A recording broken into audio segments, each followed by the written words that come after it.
आज सोनी जब सुबह सुबह उठी तो खिड़की से बाहर देखते ही उसका चेहरा मुरझा गया। अरे कहाँ चले गए? कल तो यहीं थे। इतने महीनों से रोज सुबह दोनों को देखना उसकी आदत सी बन चुका था, और आज जब दोनों अपनी जगह पर नहीं थे तो सोनी को कुछ खाली खाली सा लग रहा था।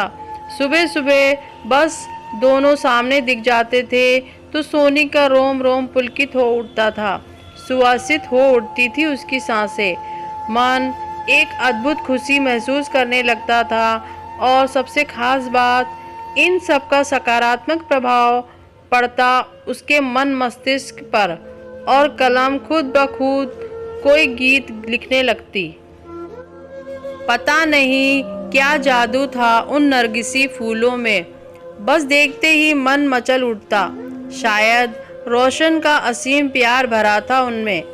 आखिर उसी ने तो सोनी के जन्मदिन पर यह गमला उसे उपहार में दिया था, और फिर दोनों ने मिलकर उसमें नरगिसी फूलों का एक पौधा लगाया था।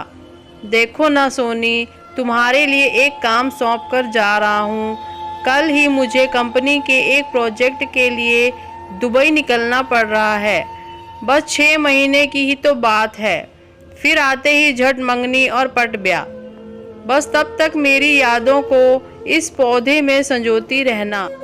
रोशन को सोनी को बातों में उलझाना बड़े अच्छे से आता था। रोशन बेशक चला गया था, लेकिन सोनी हर रोज बड़े अरमानों से उस पौधे को सींचती रही। सोनी की खुशी का उस वक्त ठिकाना नहीं था जब वो एक रोज सुबह उठी और उसने पौधे पर 2 फूल खिले हुए देखे।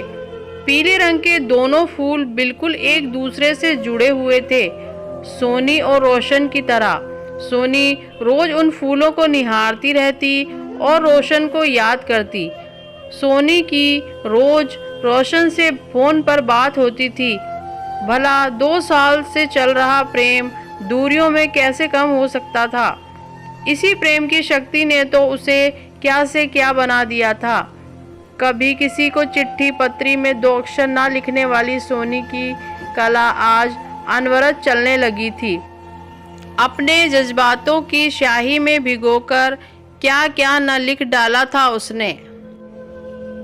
तेरे एहसास में खुद को ऐसे फना कर दिया था हमने, जिंदगी बाकी न बची, न तेरे साथ और न तेरे बाद। पता नहीं कैसे एहसास थे जो दिल से निकलकर पन्नों पर बिखरते रहते थे। जब भी मन होता सोनी उन नरगिस के फूलों को निहारते हुए खिड़की के पास कागज कलम लेकर बैठ जाती। माँ जब डांटना शुरू कर देती तब सुध पड़ती कि कुछ खाना भी है और घर का काम काज भी देखना है। पता नहीं पिछले कुछ दिनों से क्या हो गया था उसे। पतझड़ का मौसम आ गया था, फूल मुरझाने लगे थे। माली से पूछकर खाद पानी भी डाला। रोशन को फ़ोन पर बताया तो वह पहले भी खूब हंसा, फिर बोला पतझड़ बीत जाने दो, सब कुछ ठीक हो जाएगा। सोनी फिर भी आश्वस्त नहीं हो पा रही थी। अब तो बसंत की बहार भी छाने लगी थी। चारों तरफ एक मीठी बहार बहने लगी, लेकिन फिर भी सोनी को कुछ सही नहीं लग रहा था। आज भी उन फूलों को देखे बिना बेचैनी बढ़ रही थी। सोनी कागज कलम फेंक कर बाहर आ गई और गमले के आसपास चहलकदमी करने लगी। कुछ समझ नहीं आ रहा था कि क्या हो रहा है। इसी सोच में उसे यह भी ध्यान नहीं रहा कि काफ़ी देर से बाहर घंटी बज रही है। सोनी कहाँ खोई हो?